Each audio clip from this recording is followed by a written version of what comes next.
Hello listener, अस्सलाम वालेकुम। खूबसूरत लफ्जों का सफर, कहानी मोहब्बत दिल पर दस्तक, एपिसोड 81। कहानी को आगे सुनने से पहले चैनल को सब्सक्राइब, कहानी को लाइक एंड शेयर करना न भूलें। कमेंट में बताएं आपको कहानी कैसी लग रही है और साथ ही बेल आइकन भी दबाएं ताकि कहानी की नई नोटिफिकेशन जल्द से जल्द आपके पास पहुंचे। चलिए आगे सुनते हैं एपिसोड 81, 81। वाकई इतने अच्छे गिफ्ट देने के बाद तो हमारा अच्छा खाना हमारा हक बनता है। जूही ने भी इसकी हाँ में हाँ मिले। किस कदर नदीदी हो तुम लोग, वे नकली हैरानी से कह रही थी। किरण ने फौरन इसकी गर्दन पकड़ी। अब गिफ्ट कब्जे में आ गए हैं, इसलिए हमारी खामियां भी एक के बाद एक दिखाई दे रही हैं। थोड़ी देर के बाद सादिया ने अपना बर्थडे केक काटा। अंबर भाभी ने इस खुशगवार और यादगार मौके की बहुत सी तस्वीरें ली। इन्हीं खुशगप्पियों के दौरान खाना खाया गया, जो बेहद पुरतकल्लुफ मेन्यू पर था। उफ, मैंने तो इतना खाया है कि अगली किसी तकरीब तक शायद भूख न लगे। बेनिश ने सच्चाई बता दी। अभी तो आइसक्रीम बाकी है सोनी कुड़ियों। अंबर ने भाभी ने उन्हें इसी तरह मुखातिब करती थी। मेरे पेट में तो एक तिनके की भी गुंजाइश नहीं। किरण के खाने के दौरान हस्बे आदत पेप्सी लुढ़काती रही थी। आइसक्रीम बहुत सारी और सिर्फ मेरे लिए हूँ। जूही ने साफ गोई से कहा तो अंबर भाभी मुस्कुरा दी। मुझे पता था, इसीलिए स्पेशल बनवाई है। मगर आपको शायद ये नहीं पता कि अपनी इन्हीं खिदमात की बदौलत हमारी दुआएं पाकर आप फहीम भाई के साथ लव मैरिज टाइप की जिंदगी गुजार रही हैं। बेनिश ने तो गोया बहुत बड़े राज से पर्दा हटा दिया था। वे खिलखिलाकर हंस दी। इनकी फहीम बट की शादी के साथ कतई अरेंज मैरिज हुई थी, मगर दोनों के माबीन इस एक साल में बड़ा की अंडरस्टैंडिंग और मोहब्बत परवान चढ़ी थी कि सब इस शादी को लव मैरिज ही समझते थे। मजीद नन्ही परी की आमद ने तो दोनों की मोहब्बत को और परवान चढ़ाया था, और जो घर भर की लाडली थी। भाभी उन्हें आइसक्रीम के बिलोरे थमाकर गई तो फरागत पाते ही रिदा को फिर से जूही का मामला याद आ गया। अब बताओ, तुम किस देश में सुधार रही हो? कहीं उमर काजमी की दोस्ती को मोहब्बत में तो नहीं बदल रही? सादिया को कुछ कुछ अंदाजा था, मगर वो ये नहीं जानती थी कि इस पल वो दानास्तगी ही से अपनी प्यारी दोस्त के ख्वाबदीदा जख्म को जगा गई थी। इन जख्मों में पहले जैसी तकल्लुफ और शिद्दत चाहे न रही हो, मगर टीसे तो अब भी उठती थी। इसने लम्हे भर को लब भींचकर जैसे अल्फाज के साथ साथ हिम्मत भी समेटी थी, फिर रसायन भरे लहजे में बोली, हर दोस्ती का एंड शादी तो नहीं होता। अच्छा, तो बताओ ना यार, कौन खुश नसीब है वो? रिदा को बेचैनी लाहक थी। मौजू खुद ब खुद ही उमर काजमी से हट गया तो इसका तमाम तर ध्यान मुईद हसन की तरफ चला गया। कजिन है मेरे, वे इनके नरगे में बेबस होने लगी थी। हैं? कितने सारे हैं? बेनिश ने आंखें फैलाई थी। बेवकूफ, वे इज्जत से अपने इनका जिक्र कर रही है। सादिया ने उसे घूरा था, फिर बड़े इश्तियाक से पूछने लगी, यार कुछ हद यार कुछ खुलकर बताओ। वकील होते हैं मौसूफ, वो बदबख्त कह पाई थी। इस डैशिंग मैन के लिए कह रही हो जो तुम्हें ड्रॉप करके गया है? तो तुमने मुझ पर सख्त जुल्म किया है। वे सरासर मेरे आइडियल है। वे बेदिली से आइसक्रीम में चम्मच हिलाती रही।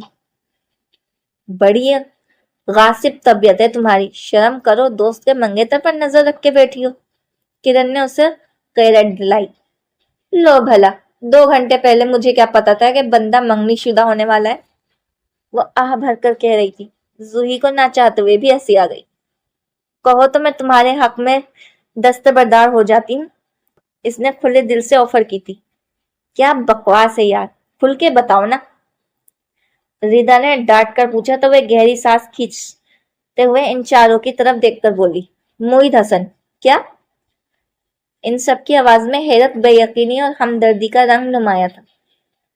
भला मुईद हसन के कारनामों से वो सब नावाकिफ थी क्या? अपने साथ होने वाली हर नाइंसाफी का जिम्मेदार हमेशा जुई ने मुईद हसन नामे कजिन ही को ठहराया था। جس نے نہ تو کبھی اسے کہیں جانے کی اجازت دی تھی اور نہ ہی گھر میں چین سے رہنے دیتا تھا۔ یہ سب زوہی بی بی کا پروپیگنڈا تھا۔ یہ وہی ہے نا جس نے تمہیں فہیم بھائی کی مہندی میں نہیں آنے دیا تھا؟ سعدیہ کو بڑے ٹائم بعد یاد آیا۔ زوہی نے اس بات میں سر ہلا دیا تو وہ آہ بھر کر بولی، اسے تو 7 خون معاف ہے، بکواس مت کرو۔ کرن ہنستے ہوئے کہا، تم بتاؤ خوش ہو نا؟ ردا نے تفکر سے پوچھا۔ اپنے منگیتر کا ذکر کرتے ہوئے لڑکیاں جتنا خوش و خروش دکھائی دیتی ہیں، زوہی نے اس کا 0% بھی نہیں دکھایا تھا۔ اس کی تشویش برحق تھی۔ پتہ نہیں، وہ صاف انکار نہیں کر پائی تھی۔ یوں بھی خود کو سب کے سامنے کھلی کتاب کی طرح رکھنا اسے بالکل پسند نہیں تھا۔ وہ تو معید حسن قسمت سے اس کا راز پا گیا، ورنہ اس نے تو خود سے یکجا رہنے والی صبا تک کو عمر کاظمی والے معاملے کی بھنک تک نہیں پڑنے دی۔ کیا مطلب؟ ان چاروں کو تحریر نے گھیر لیا۔ مطلب یہ کہ مجھے اس منگنی میں کوئی خاص چاند دکھائی نہیں دے رہا۔ میری تو پریشانیاں ہی ختم نہیں ہوں گی۔ پہلے ہی اچھی خاصی دشمنی پال رکھی ہے میں نے۔ وہ سنجیدہ تھی۔ بینش نے اسے فوراً ٹوک گئی۔ بے وقوف مت بنو، ہر رشتے کی اپنی اپنی ڈیمانڈ ہوتی ہے۔ اب ضروری تو نہیں کہ جو کزن کی حیثیت سے لڑتے رہتے ہیں وہ شادی کے بعد ایک دوسرے پر پستول تان لیں گے۔ واقعی میری بھی تو عادل کے ساتھ کبھی نہیں بن پائی تھی، اور اب دیکھو نکاح کے بعد تو جیسے میرے پیچھے پاگل ہوئے ہیں۔ ریدا نے بڑی آسان سی مثال دی تھی جو واقعی سچ بھی تھی۔ اسے پتا جو ہے کہ ایسی بے وقوف خرگوشنی پھر سے پھانسنا بہت مشکل ہے۔ کرن نے اسے چھیڑا تھا۔ بہرحال زوہی، یہ جو تم خواہ مخواہ سڑی شکل بنا کے ہماری ہمدردیاں بٹورنے کی کوشش کر رہی ہو، یہ بہت غلط بات ہے۔ سعدیہ نے اسے سنجیدگی سے سمجھایا تو وہ پل بھر میں موڈ بدل کر کھلکھلا دی۔ تو میں کون سا سچ مچ اپنے منگیتر تمہیں دے رہی ہوں؟ بڑی مسنی ہے یہ، کرن نے فتویٰ دیا تھا۔ اور تمہارا 5 سالہ منصوبہ کہاں تک پہنچا؟ زوہی نے بینش پر اٹیک کیا۔ میٹرک کے بعد ہی جس کی منگنی ہو چکی تھی اور اس نے ماسٹرز کے انتظار میں پڑی سوکھ رہی تھی۔ بس یار، ان دنوں باسط اپنے بزنس سیٹل کر رہے ہیں، جو ہی کام کا بوجھ کم ہوگا وہ اس کا بوجھ سر پر لا دیں گے۔ سعدیہ نے اس کی بات کاٹ کر ٹکڑا لگایا تھا۔ اور تم ذرا اپنے دماغ کے اسکرو ٹائٹ کر لو، خبردار جو پرانی باتوں کو یاد کر کے اپنی منگنی خراب کرنے کی کوشش کی۔ دیکھنا تو صحیح، منگیتر بنتے ہی وکیل صاحب کے سارے دلائل اور دفعات دھری کی دھری رہ جائیں گی۔ ردا نے بڑے دلچسپ انداز میں اس کے برین واش کرنے کی کوشش کی۔ کیا پتا وہ بھی اس آس میں اس سے منگنی کر رہے ہوں۔ کرن دور کی کوڑی لے آئی تھی۔ سچی بتاؤ زوئی، رومانٹک بھی ہے یا نہیں؟ ردا فوراً اپنی دلچسپی کے موضوع پر آئی تو زوئی کو جیسے کرنٹ چھو گیا۔ لا حول ولا قوت، بھلا وہ خواب میں بھی کبھی معید حسن کو ایسے سوچ سکتی تھی؟ کبھی نہیں۔ اتنے ہی رومانٹک ہیں جتنے کسی دفعہ 302 کے مجرم کے ساتھ ہو سکتے ہیں۔ کاٹ کھانے والے انداز میں کہا تو ردا پریشان ہو کر بولی، غصیلا شخص اندر سے بہت رومانٹک ہوتا ہے، یوں سمجھو اخروٹ کی طرح، اوپر سے سخت اندر سے اتنا ہی نرم اور میٹھا۔ میں ردا سے منتفق ہوں کیونکہ یہ تجربہ کار بندی ہے۔ بینش نے دونوں ہاتھ اٹھا دیے تھے۔ اس کی شرارت پر رولا ہو گیا۔ بہت فضول ہو تم۔ میں بائی دا وے بات کر رہی ہوں اور وہ سب ان باتوں کو چھیڑ خانی سمجھ رہی تھی، مگر زوہی کا تو حلق تک کڑواہٹ سے بھر گیا۔ اس رشتے کی یہ سائٹ تو پہلی بار سامنے آئی تھی۔ وہ تو معید حسن سے کوئی رشتہ جوڑنے جانے پر ہی برہم تھی، جبکہ اس کے نام سے چھیڑا جانا ایسا بھی تو کبھی کوئی رشتہ ہی دونوں کے مابین نہیں رہا تھا۔ اس کا دل برا ہونے لگا۔ پورے 9 بجے جاوید اسے لینے آ پہنچا تھا۔ اب اگر اتنے لمبے عرصے کے لیے گم ہوئی تو دیکھنا، سیدھا ہم تمہارے منگیتر کی کچہری میں مقدمہ درج کروائیں گی۔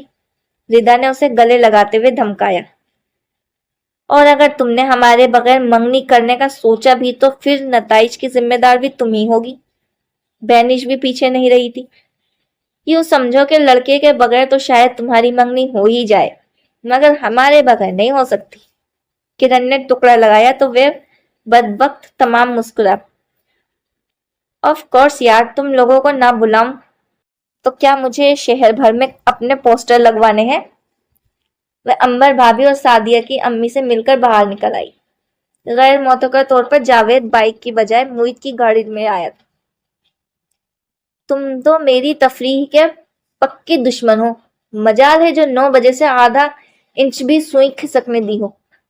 दरवाजा बंद करते ही वे शुरू हो गई तो वे सही करते हुए बोला, मैं नहीं बल्कि मोहित भाई, उन्होंने तो मुझे 8:30 बजे ही दौड़ाया था।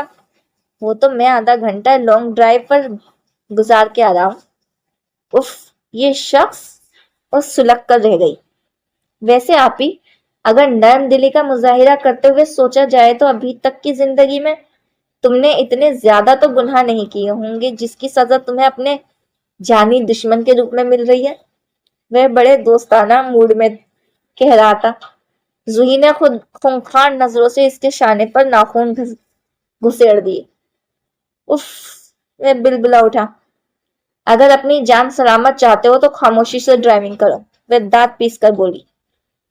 तो इसमें गलत क्या है? और फिर तुम्हारी हिमायत ही में तो बोल रहा था। इतनी ही हमदर्दी हो रही है मुझसे तो यही डायलॉग अम्मी अब्बू के सामने बोलो, जिन्होंने इससे अच्छा और कोई नहीं मिला। इसकी संजीदगी ने जावेद को गड़बड़ाने पर मजबूर कर दिया। ओफो आपी, तुम तो सीरियस हो रही हो। मैं तो मजाक कर रहा था। भला मोहित भाई से बेहतर शख्स और कोई हो सकता है? इसने फिलफोर अपना बयान बदला तो वे चिढ़ गई। बस एक मैं ही बुरी हूं, वो तो जैसे दूध का धुला है, इसमें कोई खामी हो ही नहीं सकती। आप ही जो तुमने शादी कर रहा है ना, सिवाय दिमाग की खराबी के और कोई खराबी नहीं हो सकती, मैं शरारत से कह रहा था। बकवास मत करो वजी, सर तोड़ दूंगी मैं तुम्हारा। सचमुच गुर्रा उठी थी। जावेद फौरन डर गया। सॉरी आप ही, तुम तो मजाक भी नहीं समझती। खबरदार जो इस शख्स को लेकर मुझसे मजाक किया हो तो। माफ कर दो बाबा, गलती हो गई। मुझे क्या पता कौन सी दुश्मनी पाल कर बैठी हुई हो, वह आजिजी से कह रहा था। बाकी तमाम रास्ते वो मुंह फुलाए बैठी रही।